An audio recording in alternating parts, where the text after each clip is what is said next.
Bonjour les amis, bienvenue sur CYP Stories. Abonnez-vous à cette chaîne pour découvrir des histoires incroyables. N'oubliez pas d'aimer et de partager, et laissez-nous un commentaire. Les journées de Mira ont commencé avant le lever du soleil sur l'immense manoir AGI, dans le quartier huppé de l'Equify, à Lagos. Vêtue d'un uniforme impeccablement confectionné en fer et armée d'une détermination tranquille, elle parcourait les couloirs comme une brise silencieuse, toujours à l'œuvre, sans jamais se reposer. La maisonnée bourdonnait d'activité, et Mira maîtrisait depuis longtemps le rythme. Née et élevée dans le paisible village d'Oygreko-Île, Mira avait connu les difficultés toute sa vie. Ses parents étaient morts dans un accident de voiture alors qu'elle avait à peine 9 ans, et le poids de la survie pesait lourdement sur ses frêles épaules. Sa tante, Mama Dupe, l'avait recueillie et lui avait appris à ne jamais céder à la pitié, à travailler dur et à croire en ses rêves, aussi irréaliste soit-il. Mira était arrivée à Lagos 2 ans plus tôt, désespérée de trouver une vie meilleure, et lorsqu'elle avait décroché un emploi de femme de ménage chez les AGI, elle l'avait considéré comme une bénédiction, même si cela impliquait de digérer les insultes et de vivre dans le logement des domestiques, derrière la maison principale. Malgré son statut modeste, Mira se comportait avec grâce et dignité, ce qui surprenait souvent son entourage. Elle ne se plaignait jamais, même lorsque les autres employés de maison abusaient de sa gentillesse en lui imposant leurs tâches. Elle ne répondait jamais aux remarques désobligeantes de Tolua AGI, même lorsque la riche fille se moquait de ses vêtements ou l'accusait de fixer trop longtemps ses chaussures de créateur. Mira gardait simplement la tête basse, travaillant sans relâche le jour et lisant à la lampe torche le soir, serrant contre elle les vieux romans de son défunt père. Les livres étaient son échappatoire secrète, sa façon de se souvenir de qui elle était avant que la vie ne l'humilie. Chaque fois qu'elle se sentait dépassée par le monde dans lequel elle vivait désormais, elle écrivait de courts mots qu'elle cachait dans son tiroir. « Tu es digne. Tu es suffisante. Tu deviendras quelqu'un. » Ce n'était pas un vœu pieux, c'était une question de survie. Même si les murs de la demeure AGI scintillaient de lustre et de marbre, Mira ne se laissait jamais séduire par le monde de la richesse. Elle observait tout, emmagasinant les détails comme une observatrice silencieuse dans une pièce de théâtre. Elle voyait les failles derrière le glamour, les conversations tendues entre M et Madame AGI, l'arrogance qui émanait de Tolu comme un parfum bon marché. Mais elle voyait aussi la bonté dans les petites choses, un jardinier qui partageait toujours son pain avec les gardes, ou le plus jeune des AGI, Tunji, qui lui offrit un jour des bonbons alors qu'il pensait que personne ne le regardait. Mira connaissait sa place dans le grand ordre des choses, mais au fond d'elle, elle aspirait à une vie où elle n'aurait pas à se rapetisser pour survivre.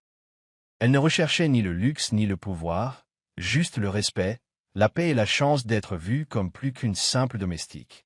L'atmosphère du manoir était chargée d'impatience tandis que les préparatifs du prestigieux dîner de la famille AGI battaient leur plein. C'était un événement annuel qui attirait les plus puissants magnats des affaires, politiciens, célébrités et élites de Lagos. Mira n'avait jamais servi à un tel dîner auparavant. Les AGI faisaient généralement appel à des traiteurs et à des serveurs professionnels. Mais cette année, Madame AGI a décidé de laisser une partie du personnel participer afin de réduire les coûts et de fidéliser les employés.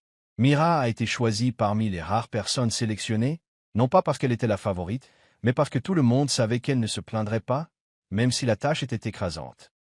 Ses mains tremblaient légèrement tandis qu'elle polissait l'argenterie et arrangeait les serviettes en plis parfaits. Elle n'avait aucune marge d'erreur. Un faux pas et elle pouvait perdre son emploi. Tolu, rentré du Royaume-Uni 2 mois plus tôt et ayant repris son règne officieux de reine de la maison, observait Mira avec un dédain à peine voilé. « Tu auras de la chance si tu ne fais pas tomber une assiette devant un sénateur », raillait-elle en sirotant de l'eau pétillante pendant que Mira travaillait en silence. « Essaie de ne pas nous embarrasser, d'accord ?» Les autres employés ricanèrent nerveusement, habitués à la cruauté de Tolu. Mira hocha simplement la tête, refusant de se lancer dans une dispute.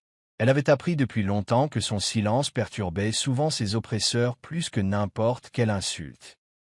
Pourtant, son cœur battait fort. Elle savait qu'elle servirait des gens qui n'hésiteraient pas à la nier. Elle ajusta son uniforme devant le miroir, essuya des taches imaginaires sur son tablier et s'obligea à respirer profondément.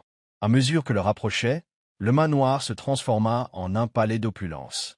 Des guirlandes lumineuses scintillaient le long des murs de clôture, La piscine était illuminée de bougies flottantes et les effluves de la cuisine gastronomique emplissaient l'air.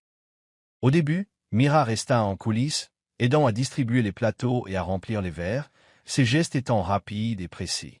Mais le véritable défi l'attendait. Elle avait été chargée de servir les boissons à la table d'honneur, où les invités les plus influents prendraient place. Ses paumes devinrent moites lorsqu'elle s'approcha de la longue table recouverte de nappes fines et de verres en cristal. Parmi les invités assis se trouvait Damal Herbata, le milliardaire discret et puissant, connu pour sa rareté en public. Mira l'ignorait encore. Tout ce qu'elle savait, c'est qu'elle devait garder la tête basse, rester en mouvement et éviter d'attirer l'attention. Mais le destin en avait décidé autrement. Alors que la soirée atteignait son apogée, la table d'honneur bourdonnait de rires et de verres qui trinquaient. Mira se tenait derrière la table, versant soigneusement le vin dans des flûtes. Au moment où elle s'approchait du dernier, une voix stridente perça l'air. « Mira, ma chérie » appela Tolu de côté, tenant un verre à moitié plein avec un sourire malicieux. « Tu as raté quelque chose. » Mira s'avança vivement et lui prit le verre des mains. Alors qu'elle se retournait pour se resservir, Tolu la heurta soudain avec une maladresse théâtrale, faisant se renverser tout le contenu du verre sur le front de Mira. Un grand soupir se répandit dans l'air tandis que le silence s'installait autour de la table. Le liquide rouge trempait la chemise blanche impeccable et le tablier de Mira, dégoulinant sur le sol en stries spectaculaires. L'espace d'un instant, Mira resta figée, humiliée, tandis que Tolu riait. « Oh ah là là! Tu es vraiment maladroite, dit-elle d'une voix forte.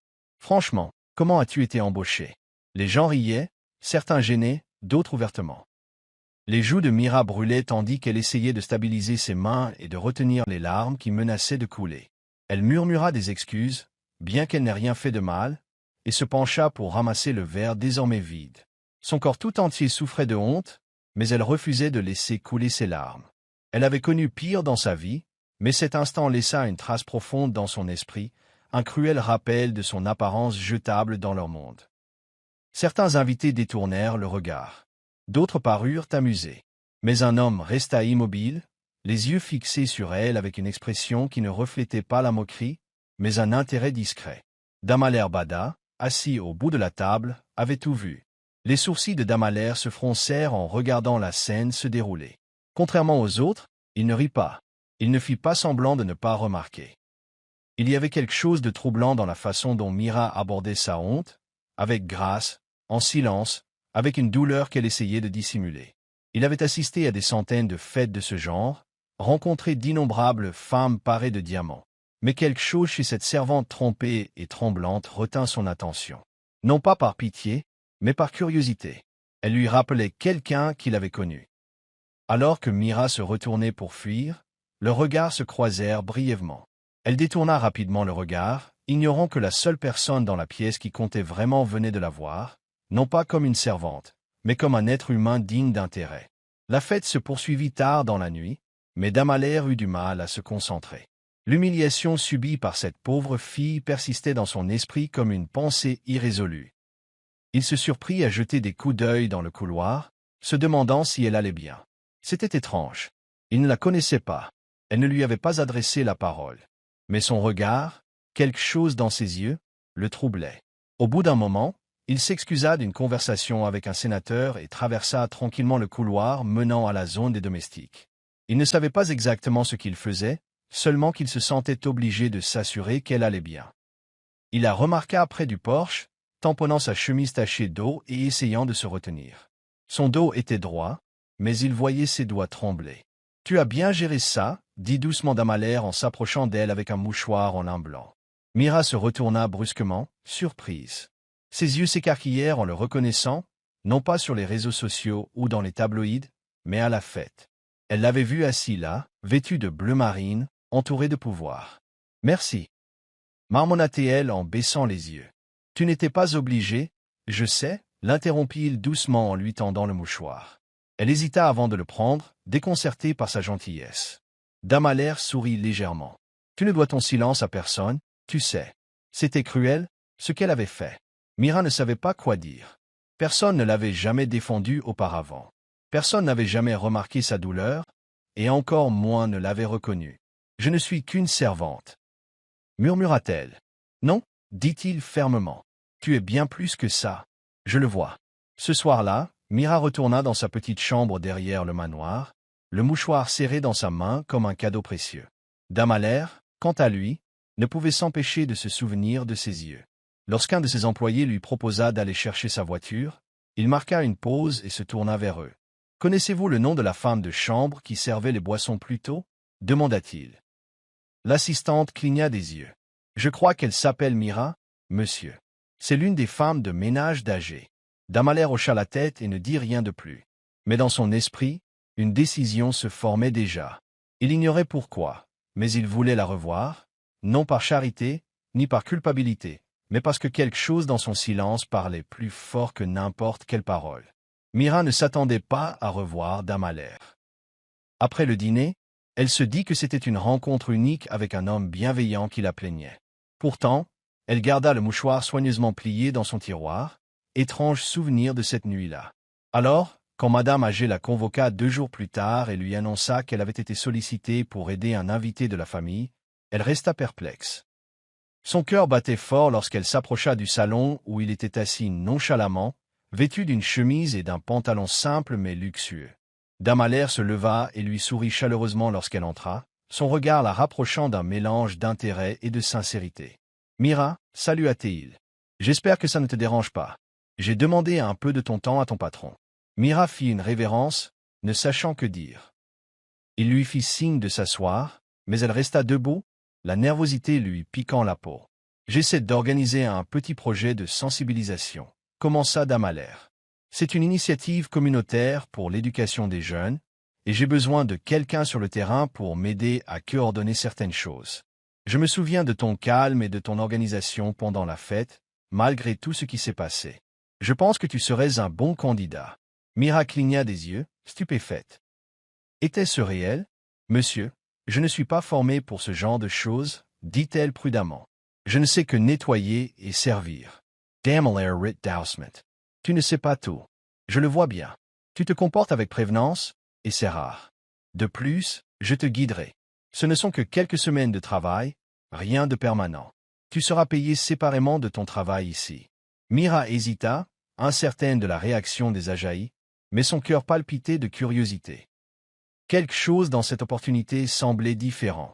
Elle hocha lentement la tête. « Si madame est d'accord, je ferai de mon mieux. » De retour dans sa petite chambre, Mira s'assit sur son lit, incrédule. Pour la première fois depuis des années, quelqu'un avait décelé en elle un potentiel au-delà du simple fait de balayer les sols et de polir les vitres. Elle n'osait pas encore en parler aux autres employés de la maison. Au lieu de cela, elle s'approcha de Madame Agé plus tard dans la soirée, les mains tremblantes, et lui expliqua soigneusement la proposition de Damaler. À sa surprise, la dame haussa un sourcil, mais ne dit rien. « Assurez-vous simplement d'être de retour avant le couvre-feu, dit-elle froidement. On ne veut pas que tu te relâches. » C'était tout ce dont Mira avait besoin. Le lendemain, elle prit ses plus beaux vêtements, toujours simples mais propres, et prit le bus pour le bureau de Damaler, incertaine de ce qui l'attendait, mais déterminée à ne pas laisser la peur l'empêcher d'essayer. Elle se rappela, « Tu es digne.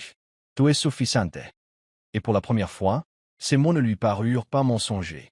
La première semaine de travail de Mira sur l'événement de sensibilisation de Damaler a été un véritable tourbillon d'apprentissage et d'émerveillement.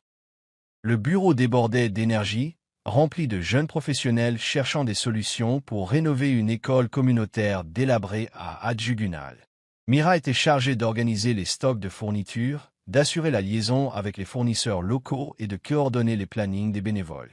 Au début, elle se sentait étrangère, incertaine, dépassée et hyper consciente de son passé. Mais Damaler l'avait placée sous la tutelle d'une femme bienveillante nommée Ifeoma, qui a pris Mira sous son aile et lui a patiemment appris. « On n'est pas avec l'art de gérer les événements, » avait dit Ifeoma. « L'important, c'est d'avoir envie d'apprendre. » Chaque jour qui passait, Mira prenait confiance en elle, prenait davantage la parole et proposait même des suggestions bien accueillies par l'équipe. Elle se sentait évoluer dans un rôle qu'elle n'aurait jamais imaginé jouer. Lorsqu'elle rentrait chez les AGI le soir, Mira gardait sa joie pour elle. Les autres employés avaient remarqué son retard et murmuraient dans son dos, mais elle n'y prêtait aucune attention. Tolu, en revanche, était devenue visiblement curieuse. Elle observait Mira, les yeux plissés, lâchant parfois des remarques sarcastiques comme « La femme de ménage devenue ouvrière chic. J'espère que tu n'oublies pas de passer la serpillière. » Mira sourit poliment, mais refusa d'intervenir. Au fond d'elle-même, un feu s'était allumé. Pour une fois, elle avait l'impression de vivre pour quelque chose qui allait au-delà de la survie. Damalir continuait de suivre ses progrès, passant souvent lors des séances de planification des actions de sensibilisation pour l'encourager ou déjeuner avec l'équipe. Mira prenait soin de garder ses distances, le traitant avec respect, sans jamais dépasser les limites. Pourtant, elle ne pouvait nier la chaleur grandissante qu'elle ressentait lorsqu'il louait son travail ou souriait comme lui seul le faisait. À la fin de la 2e semaine, l'événement était prêt à démarrer. Mira se tenait sur le chantier, presse-papier à la main, observant les bénévoles peindre les salles de classe et distribuer les fournitures. Les enfants couraient partout en riant et, pour la première fois depuis longtemps, Mira se sentait fière de ce qu'elle avait contribué à créer. Damalir se tenait à ses côtés, les bras croisés, observant la scène. « Tu as bien fait, dit-il simplement. » Mira se tourna vers lui, et leurs regards se croisèrent dans un moment de calme et de satisfaction partagée. « Merci d'avoir cru en moi, dit-elle doucement. Même quand je n'avais pas confiance en moi. » Le sourire de Damalir était chaleureux, presque protecteur. « Tu as plus de potentiel que tu ne le penses, Mira. Et ce n'est que le début. » Mira cligna des yeux pour contenir l'émotion qui lui montait à la gorge. Elle ignorait ce que l'avenir lui réservait, mais une chose était sûre, quelque chose avait changé en elle.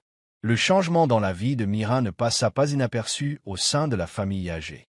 Les murmures se transformèrent en murmures, et les murmures en véritables ragots. Les autres servantes se demandaient comment elles pouvaient s'offrir de nouvelles chaussures, toujours modestes, mais plus usées par les scies. Ils remarquèrent sa posture améliorée, sa peau plus douce grâce à de meilleures crèmes, et le parfum occasionnel de l'huile de jasmin qu'elle utilisait désormais après l'avoir découverte lors de son passage au bureau de proximité. Mira gardait la tête basse, continuant à accomplir ses tâches, mais la différence se faisait de plus en plus nette. Elle ne ressemblait plus à la Mira qui récurait les toilettes en silence. Elle marchait avec la grâce de quelqu'un qui avait goûté à la liberté. Et c'était précisément ce que Tolu ne supportait pas. La confiance grandissante de Mira était comme une démangeaison sous sa peau, une démangeaison qu'elle ne pouvait ignorer. Tolu finit par la confronter un soir, alors que Mira nettoyait le lustre du couloir. « Que se passe-t-il exactement entre toi et ce milliardaire ?» demanda-t-elle avec un sourire narquois qui masquait à peine sa jalousie. Mira cligna des yeux, la main toujours agrippée au chiffon. « Rien, maman. Il m'a demandé de l'aider sur un projet. C'est tout. » Tolu renifla. « S'il te plaît. Ne fais pas l'innocent. Je vois comment il te regarde, comme si tu étais une délicate fleur de village. N'oublie pas ta place, Mira. Tu es une bonne. Il ne te prendra jamais au sérieux. » Mira ne répondit pas. Elle n'avait pas à le faire. Son silence exaspéra encore plus Tolu. Cette nuit-là, les rumeurs commencèrent à circuler. Certains disaient que Mira fréquentait un milliardaire. D'autres disaient qu'elle l'avait ensorcelé. Tolu s'efforçait d'attiser les flammes, semant le doute parmi le personnel et laissant même entendre des choses à sa mère. Bien que Mira essayât d'ignorer le drame, il lui était devenu plus difficile de se concentrer. Madame Agei commença à lui confier des tâches plus difficiles, la punissant par des doubles journées de travail sans raison. Les autres domestiques l'excluaient des pauses repas. Même les gardes, autrefois souriants, hochaient maintenant la tête d'un air pincé. Mira ne se confiait à personne, réprimant sa confusion et sa souffrance. Elle envisageait de se retirer du travail de proximité, ne voulant pas s'attirer davantage d'ennuis. Mais lorsque Damalir vint la voir le lendemain et remarqua son manque d'enthousiasme, il la prit à part. « Ça va ?» demanda-t-il en scrutant son regard. Mira hésita, puis soupira. « En part, monsieur. À propos de nos... » « As. » Damalir hocha lentement la tête. « Laissez-les parler. Tu fais du bon travail, et personne ne peut te l'enlever. » Mira esquissa un léger sourire, soutenant son regard. Elle comprit à cet instant que, quoi qu'en disent les autres, la décision de continuer lui appartiendrait toujours. Une semaine plus tard, Mira reçut un appel inattendu alors qu'elle était en pause au centre communautaire. Il provenait de l'assistante de Damalir. « M. Bota aimerait que vous participiez à un dîner privé ce week-end en tant qu'invité, » lui dit-elle. « C'est un dîner de remerciement pour l'équipe du projet de sensibilisation. » Le cœur de Mira battait fort. Mais je n'ai rien à me mettre, murmura-t-elle, la panique montant. L'assistant rigola. Il dit de ne pas s'inquiéter. Un de ses amis tient une boutique. Ton essayage est demain. Mira était stupéfaite. Elle n'avait jamais assisté à un événement en tant qu'invitée, et encore moins à un événement impliquant des dîners privés et des essayages en boutique. Ce soir-là, elle entra dans sa chambre sur la pointe des pieds, serrant le mot à la main et priant pour que personne d'autre ne l'ait entendu. C'était un monde nouveau, et elle n'était pas sûre d'être prête. Mais elle savait aussi qu'elle ne pouvait plus faire marche arrière. Le soir du dîner, Mira se tenait devant un miroir, vêtue d'une robe fluide bleu ciel qui moulait sa silhouette aux endroits idéaux. Ses cheveux étaient coiffés en ondulations douces et un maquillage léger encadrait magnifiquement ses traits naturels. Elle se reconnaissait à peine.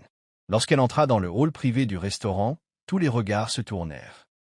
L'équipe avec laquelle elle avait travaillé applaudit poliment, mais le regard de Damalier s'attarda plus longtemps que celui des autres.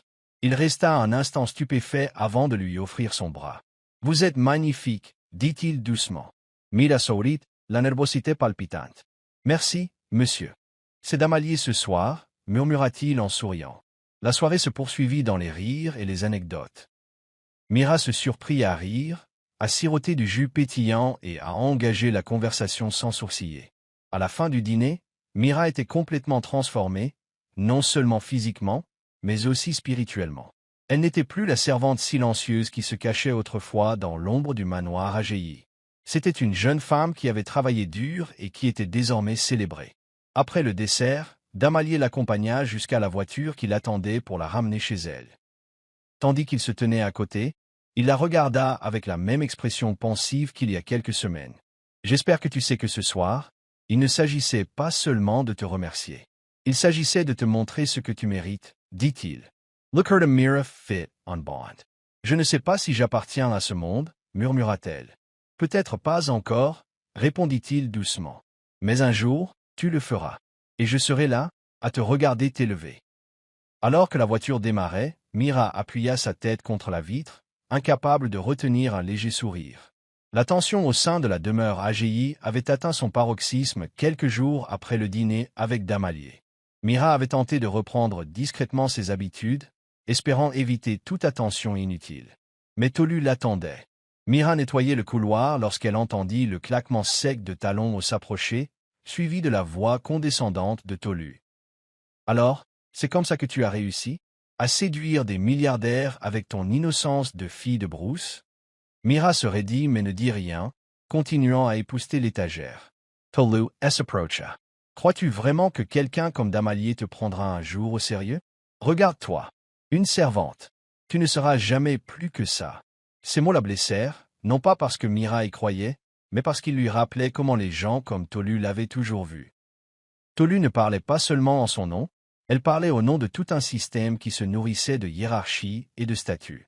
Mira se tourna enfin vers elle, calme mais ferme. « Je ne t'ai pas demandé ton avis, Tolu. Je travaille dur. Je n'ai supplié personne de me remarquer. Si Damalier voit de la valeur dans ce que je fais, c'est son choix. » Le visage de Tolu se tordit d'irritation. « Tu deviens audacieux, n'est-ce pas? Fais attention.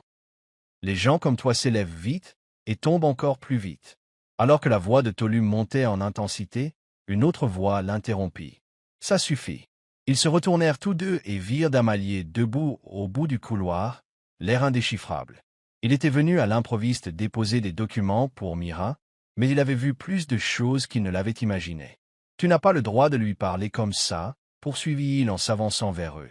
« Mira est plus qu'une servante, plus que tes insultes mesquines.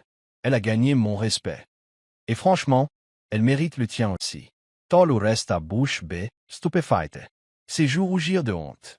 Après que Tolu se soit retiré en silence, furieux, Damalier se tourna vers Mira. « Je suis désolé que tu aies eu à gérer ça, » dit-il doucement. « Mais tu as bien géré la situation. » Mira hocha la tête, submergée par l'émotion.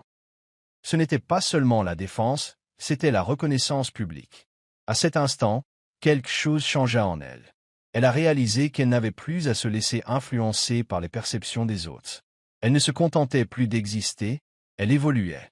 Les mots de Damalier l'ont marquée pendant des jours. Cette confrontation, bien qu'inconfortable, a éveillé en Mira une nouvelle confiance. Peut-être, juste peut-être, pourrait-elle construire une vie où elle serait respectée non seulement pour son service, mais aussi pour son esprit, sa raison et son cœur.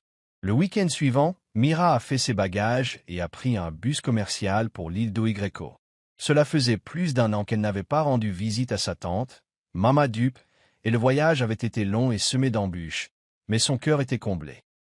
Dès qu'elle descendit du bus, l'air chaud et poussiéreux de la maison l'accueillit comme un vieil ami. Les enfants couraient pieds nus dans les rues étroites, et les voisins s'interpellaient par-dessus les clôtures.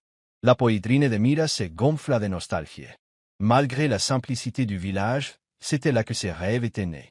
Quand Mama Dupe la vit, elle la serra chaleureusement dans ses bras. « Ah, Mira, ma belle. Regarde-toi, dit-elle en rayonnant, l'inspectant de la tête aux pieds. Ils passèrent la soirée à cuisiner, à rire et à discuter autour de bols de soupe oumla et yudu. Plus tard dans la soirée, à la douce lumière d'une lanterne, Mira raconta tout, sa rencontre avec Damalier, le projet de sensibilisation, l'invitation à dîner et la confrontation avec Tolu. Maman Dupe écoutait attentivement, hochant parfois la tête ou posant des questions pertinentes. Quand Mira eut terminé, sa tante lui serra la main. « Tu n'étais pas destinée à rester domestique éternellement, dit-elle doucement. C'était un chemin, pas une prison. J'ai toujours su que tu deviendrais quelqu'un de plus grand. Je ne savais pas à quelle vitesse. » Mira sourit, les yeux pleins de larmes. « Parfois, j'ai l'impression de n'appartenir à aucun de ces deux mondes. Je ne suis pas riche, mais je ne m'intègre plus non plus au personnel. » Maman Dupe hocha lentement la tête. « C'est ça, grandir. C'est inconfortable, mais c'est aussi puissant. Vous devenez celui que Dieu a créé pour vous. » Le lendemain matin, alors que Mira s'apprêtait à partir, Mama Dupe lui tendit un petit paquet emballé. À l'intérieur se trouvait un collier, rien d'extraordinaire, juste un pendentif en bois sculpté, noué sur un fil noir. « Ta mère portait ça, » dit sa tante. « Elle était forte aussi. Comme toi. » Mira serra fort sa tante dans ses bras, lui promettant de revenir bientôt. Sur le chemin du retour vers Lagos, elle regarda par la fenêtre, le paysage se perdant dans le flou. Son esprit se sentait plus léger, son cœur plus serein. Ses racines étaient sa force, pas sa honte. Et chaque jour qui passait, ses ailes grandissaient. Elle ne poursuivait plus seulement ses rêves, elle se préparait à les vivre. Et la prochaine fois que Tolu ou quiconque remettrait en question sa valeur, elle répondrait avec la confiance de quelqu'un qui serait revenu à ses origines et y aurait trouvé sa force. De retour à Lagos, Démolir invita Mira dans son bureau pour une conversation qui allait une fois de plus changer le cours de sa vie. Il lui servit un verre d'eau et lui tendit un dossier contenant les détails d'une formation en développement commercial. « C'est à court terme, quelques semaines seulement, mais je pense que ça t'aidera à perfectionner tes compétences. Je prends en charge les frais. » Mira ouvrit lentement le dossier, les doigts légèrement tremblants.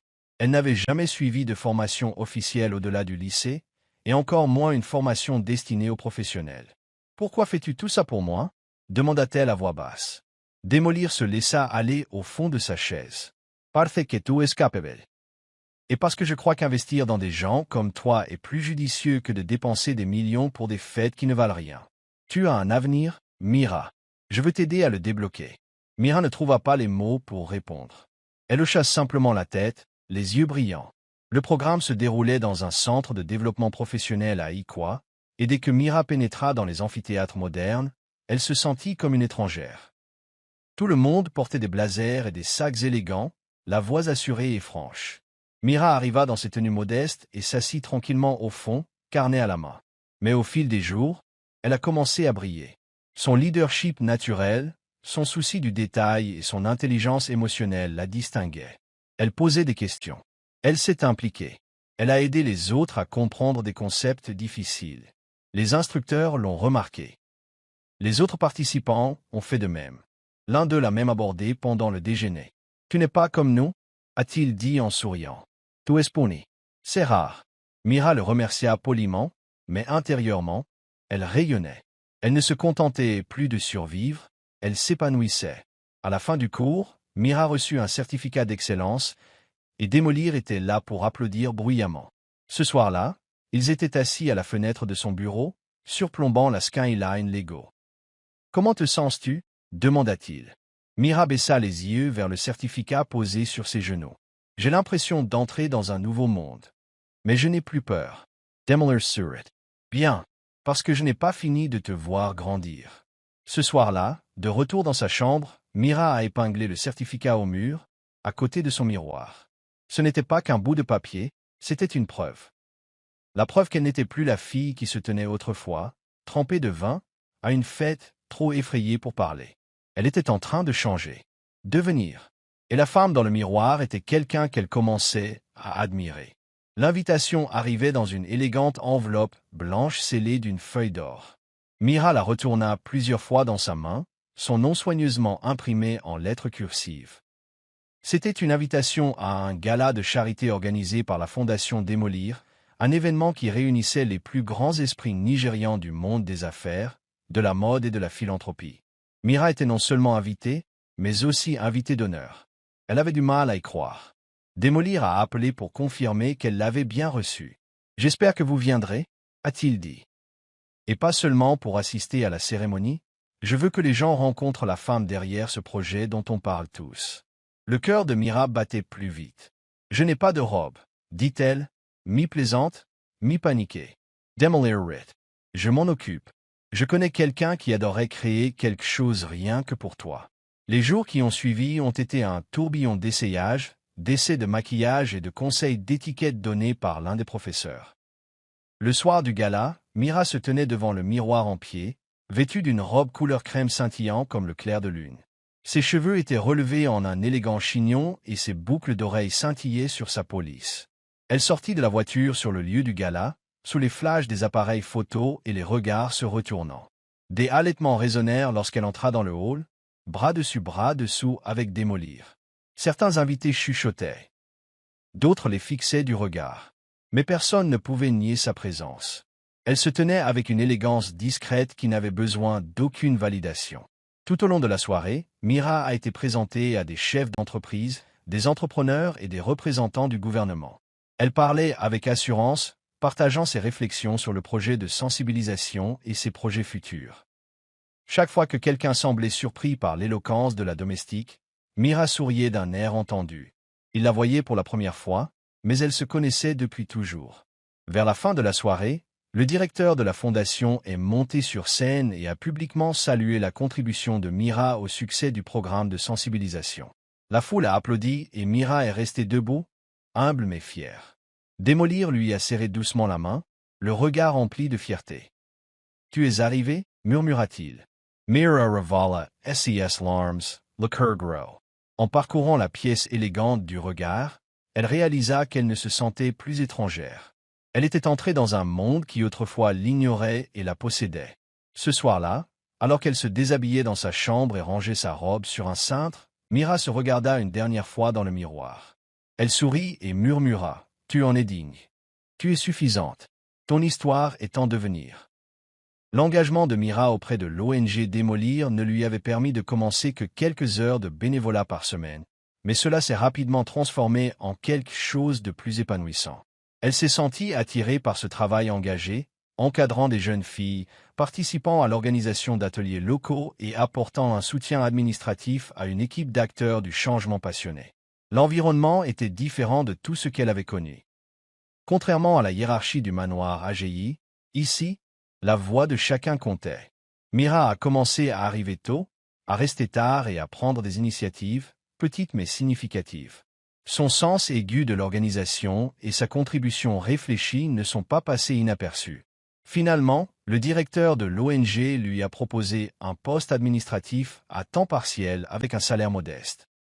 Ce n'était pas une fortune, mais pour Mira, c'était un pas de plus vers la liberté, une chance de construire sa propre vie sans être sous le toit de quelqu'un. Pendant ce temps, le lien entre Mira et Démolir continuait de se renforcer, même si elle restait prudente. Il était gentil, attentionné et d'un profond soutien. Mais Mira hésitait chaque fois que leurs sentiments devenaient trop visibles. Elle se retirait, incertaine si c'était par admiration, gratitude ou quelque chose de plus profond. Démolir ne la pressait jamais. Il lui laissait de l'espace tout en prenant de ses nouvelles, en lui envoyant des livres qu'il pensait qu'elle apprécierait ou en lui laissant des mots d'encouragement manuscrits lorsqu'elle accomplissait quelque chose. Malgré son conflit intérieur, elle ne pouvait nier le réconfort que sa présence lui apportait. Il était la seule personne à avoir cru en elle quand le monde s'était effondré. Pourtant, elle devait s'assurer que son progrès ne dépendait pas de son affection. Elle voulait être fière d'elle, et non pas seulement être soutenue par la gentillesse d'un homme puissant. Un matin, alors que Mira s'installait à son bureau à l'ONG, son téléphone vibra à plusieurs reprises. Les messages affluaient, photos et vidéos d'un scandale à la résidence AGI. Tolu, surpris dans une situation compromettante dans une boîte de nuit, était devenu viral du jour au lendemain. Les blogs d'actualité et les réseaux sociaux portaient atteinte à sa réputation. À la surprise de Mira, Tolu s'est présenté à l'ONG plus tard dans la semaine, sous prétexte de donner des vêtements à des filles défavorisées. Mais elle n'a pas tardé à exprimer clairement ses véritables intentions. Devant le personnel, elle feignit l'inquiétude et glissa un commentaire sarcastique sur l'ascension de Mira au rang de figure emblématique. Les mains de Mira se crispèrent sur son bloc-notes, mais elle ne répondit pas.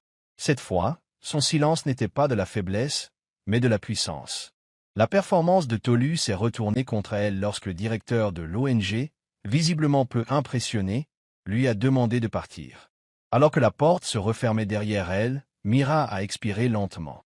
Elle n'était plus la fillette aspergée d'eau. Elle était plus forte qu'avant et continuait de progresser. Pendant les semaines qui ont suivi l'incident à l'ONG, Mira s'est retrouvée de plus en plus introspective. Malgré ses réussites et l'admiration manifeste qu'elle suscitait désormais, ses pensées revenaient sans cesse à Damalir. Il était devenu un élément irremplaçable de son parcours, la soutenant, la défiant et l'épaulant malgré les moqueries publiques et les doutes personnels. Pourtant, chaque fois qu'elle pensait à leur couple, elle se figeait. Comment quelqu'un comme elle, autrefois servante, née de la poussière et des épreuves, pouvait-il se tenir aux côtés d'un homme comme lui? Damalir, avec sa puissance tranquille et sa présence digne, ne se contentait pas d'entrer dans les pièces, il les commandait. Mira se demandait si l'amour seul pouvait combler le fossé entre leurs mondes différents. Elle s'inquiétait des attentes, de la difficulté à s'intégrer dans une vie qu'elle ne comprenait pas pleinement. Et surtout, elle craignait de se perdre en chemin. Un soir pluvieux, alors que les rues en Lego scintillaient sous les lampadaires, Mira s'assit en face de Damalir, dans un restaurant tranquille sur le toit. C'était l'un de ses endroits préférés, avec vue sur l'eau. Après un silence partagé, Damalir prit enfin la parole, d'une voix douce mais assurée. « Mira, j'ai essayé de laisser les choses se dérouler naturellement, mais je ne peux pas continuer à faire semblant. Je tiens à toi. Je n'ai jamais rencontré quelqu'un comme toi. Tu es fort, gentil, brillant, et tu as complètement changé ma vision du monde. » Mira le regarda, le cœur battant. « Damalir, tu es tout ce dont les gens rêvent. Et moi, j'essaie toujours de croire que j'ai ma place dans cette vie. » Il tendit la main par-dessus la table, la couvrant de la sienne. « Tu n'es pas obligé d'appartenir au monde. Crée ton propre espace, Mira. Je ne recherche pas la perfection. Je recherche l'honnêteté. Et si on ne fait que progresser étape par étape, ça me va. » Ils restèrent assis en silence, laissant la pluie tomber doucement autour d'eux. Mira ne lui répondit pas ce soir-là, mais quelque chose avait changé entre eux, un accord tacite de cesser de fuir la connexion qu'ils ressentaient tous deux. À partir de ce moment, ils commencèrent à passer plus de temps ensemble. Damalir l'invita à des lectures littéraires le week-end, la présenta à des mentors d'affaires et la rejoignit, même lors de journées de bénévolat à l'ONG. Des rumeurs commencèrent à circuler dans les cercles d'élite, les langues se déliant au sujet du milliardaire et de l'ancienne domestique. Mais Mira ne reculait plus sous le poids de ses regards. Elle le soutenait avec une fierté tranquille, plus préoccupée par ce qu'elle devenait que par ce que les autres pensaient. L'amour, réalisait-elle, ne lui demandait pas de changer, mais seulement d'avoir le courage de grandir. Ce n'était qu'une question de temps avant que la mère de Damalir, Madame Véronica Bata, n'entende les rumeurs. La matriarche Bata était une femme remarquable, forte de décennies de prestige. Veuve, elle avait bâti une partie de l'empire de son mari après sa mort, et elle avait peu de tolérance pour le scandale, et encore moins pour ce qu'elle appelait les distractions. Ainsi, lorsqu'elle invita Mira dans sa propriété d'Iqua, le message était clair. Il s'agissait d'une convocation, et non d'une simple demande.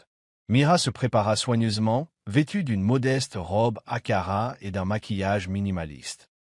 En entrant dans le grand salon du manoir, elle sentit son anxiété habituelle s'insinuer. Mais elle se rappela qu'il ne s'agissait pas de la maison âgée. Elle n'était pas une domestique jugée, mais une femme qui avait mérité sa place.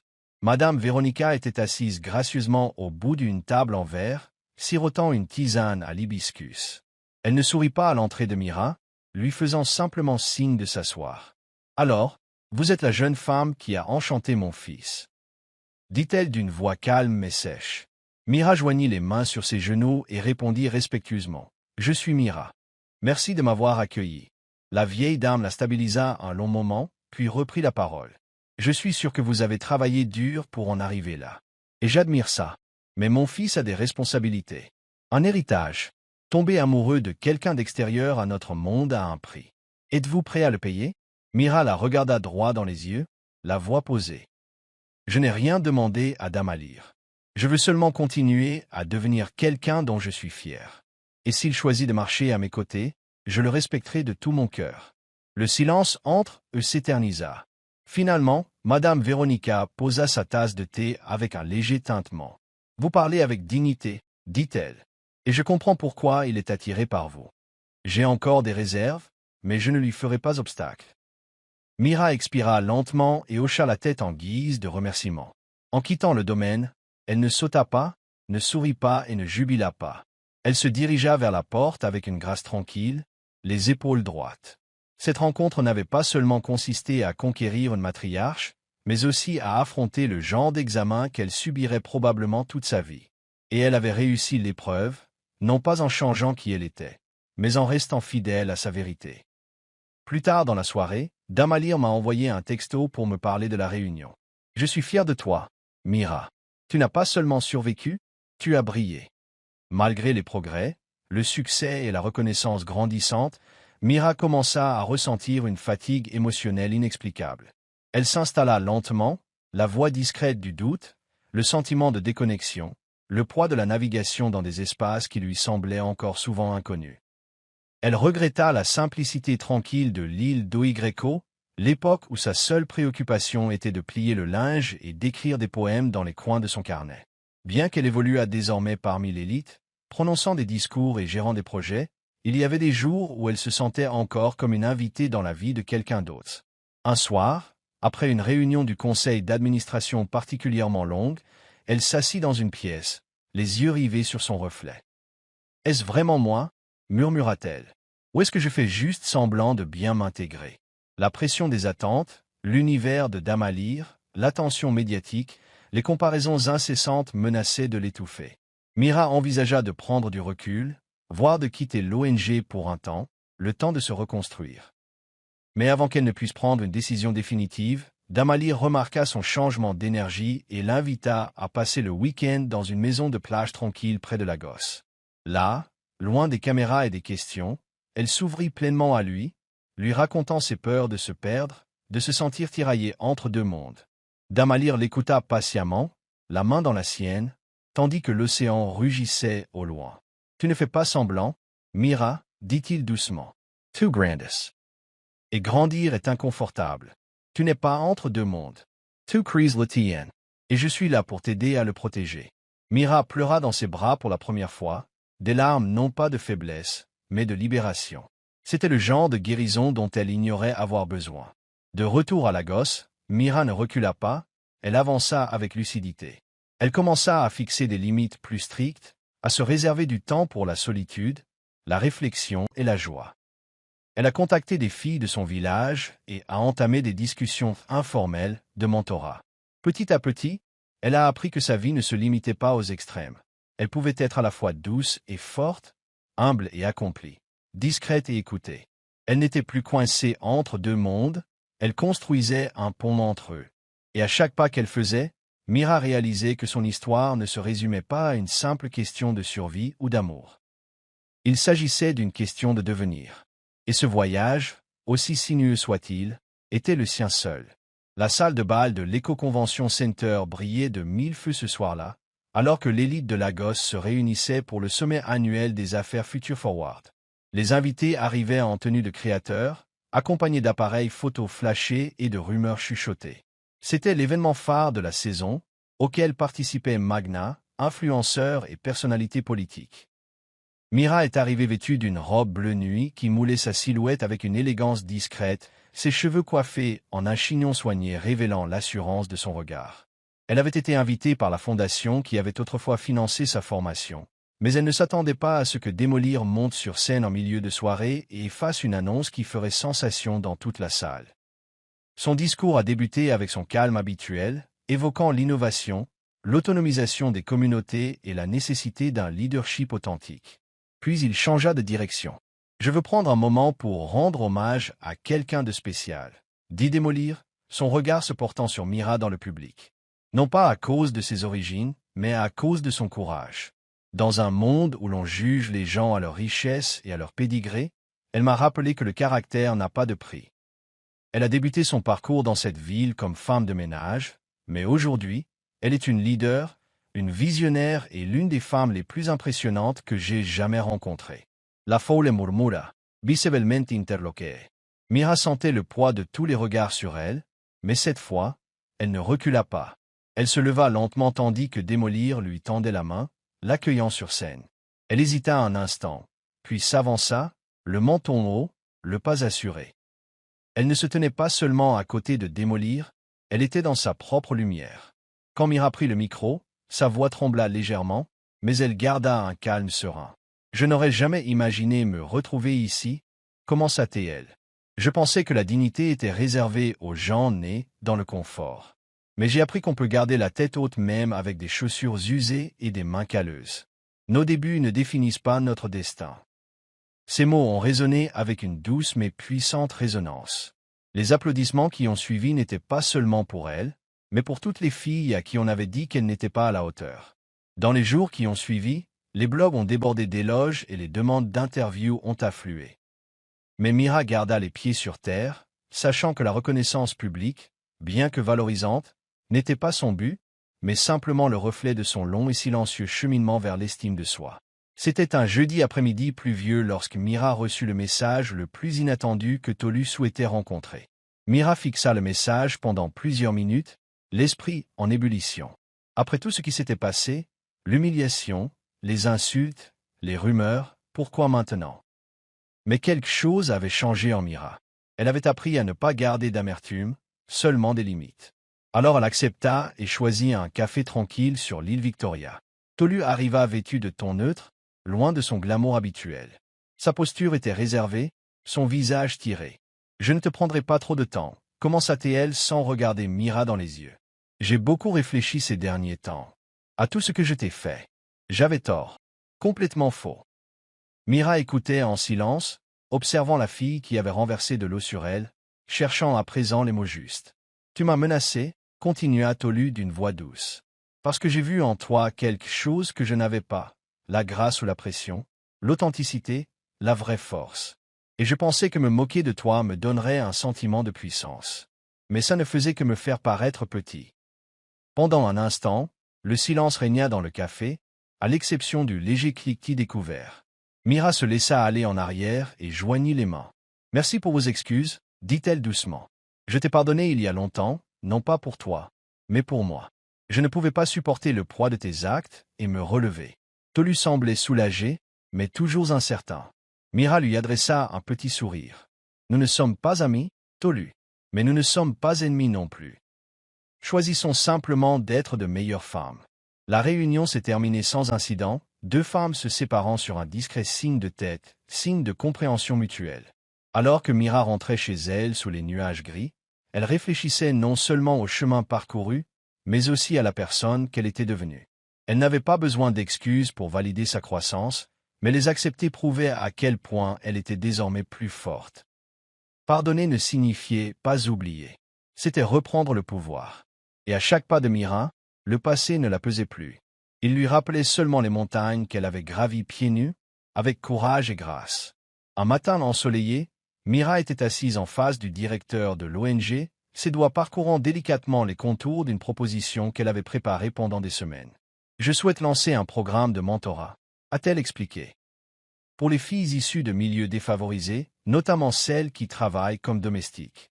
Un espace sûr pour apprendre, rêver et se transformer. La réalisatrice a été impressionnée, non seulement par le concept, mais aussi par la clarté avec laquelle Mira s'exprimait. « Nous attendions quelque chose comme ça », a-t-elle déclaré. « Vous êtes la personne idéale pour mener à bien cette mission. » Les propositions affluèrent rapidement. Collaboration, financement, partenariat, mais c'est le cadeau discret de Damalier qui toucha le plus Mira. Il l'emmena dans un nouveau bâtiment, à Nava, lui tendit une clé et lui dit « C'est à toi. Pour ton projet. Faites-en ce que vous voulez. » Mira se tenait au centre de l'espace, les yeux écarquillés, le cœur rempli. Elle baptisa l'initiative « Rise Beyond ».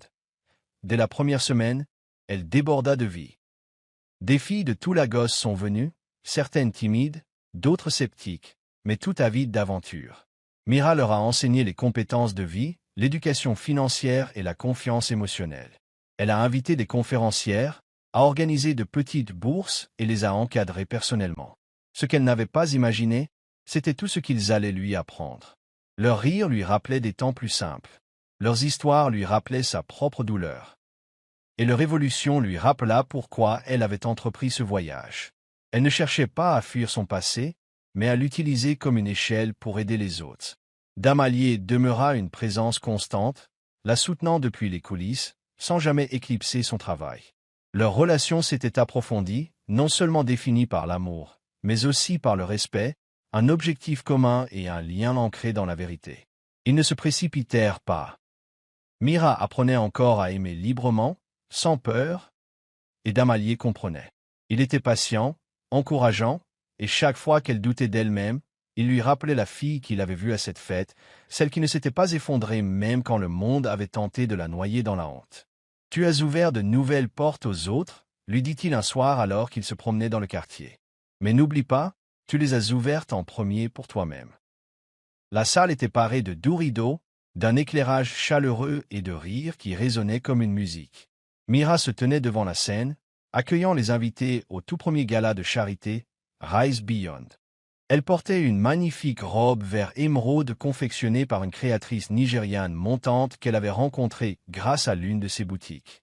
Le thème était la réécriture des histoires, et chacun dans la salle savait quelle histoire s'était le mieux réécrite. Les journalistes prenaient des photos. Les jeunes filles chuchotaient avec admiration. Damalier se tenait à l'écart, loin des projecteurs, mais suffisamment près pour montrer au monde que c'était son moment, et il était fier d'être à ses côtés. Mira inclinait le micro avec grâce, d'une voix inébranlable, racontant le chemin qu'il avait mené de la poussière et du service à la dignité et au leadership. « J'étais autrefois une fille qui frottait les sols et mangeait la dernière, » dit-elle. « On m'a fait sentir invisible jusqu'à ce que quelqu'un me rappelle que j'étais important. Mais plus que quiconque, je me suis rappelé à moi-même. Je me suis battu pour être vu. Et aujourd'hui, je veux que chaque fille ici sache qu'aucun rêve n'est trop lointain, aucune voix trop faible et aucun passé trop sale pour s'engager vers un avenir propre. » La foule a éclaté en applaudissements, certains debout. Le regard de Mira a balayé la salle, s'arrêtant sur des visages anciens et nouveaux, sa tante, rayonnante au premier rang, Tolu, assise tranquillement au fond avec un sourire respectueux, et Damalier, qui a levé son verre avec un air de pure admiration. Elle n'avait pas besoin de validation, mais la voir, entourée d'amour et d'héritage, était comme un vent chaud sous les ailes qu'elle avait elle-même cultivées. Alors que la soirée touchait à sa fin, Mira sortit prendre une bouffée d'air frais. Les étoiles scintillaient au-dessus de la ville, et la brise apportait un parfum de jasmin et d'espoir. Damalier la rejoignit, glissant sa main dans la sienne. « Alors, dit-il avec un sourire taquin, qu'est-ce que ça fait de ne plus être qu'une simple servante ?» Mira rit d'une voix douce mais assurée. « Je n'ai jamais été une simple servante.